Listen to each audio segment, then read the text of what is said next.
এই দেখেন গাঁজা টুকাচ্ছে দেখেন, ছাদের উপর গাঁজা দেখছেন। এই বাড়িটা কার? রাব্বি এই গাঁজাগুলো খাচ্ছে কারা? আপনার এলাকার ছেলে ফেলে। এটা বুঝতে পারছেন? একে আমরা নিয়ে আসছি গাঁজা, হ্যাঁ নাকি এখানে এসে পেলাম?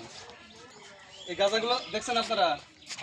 হ্যাঁ, আমরা কি সাথে নিয়ে আসছি নাকি আপনাদের সাথে করে নিয়ে এসে পাইলাম? এই যে এই হলো সেই রাব্বি। কতদিন ধরে এগুলো করো? 2-3 বছর বাদ দিছিল। তাহলে আবার কেন করা শুরু করলা?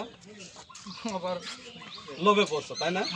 ঠিক আছে, আচ্ছা এগুলো কাজ করো। আমরা এখানে প্রত্যেকটা বাড়িতেই আমরা আপনাদেরকে নিয়ে যাবো একটু, ঠিক আছে?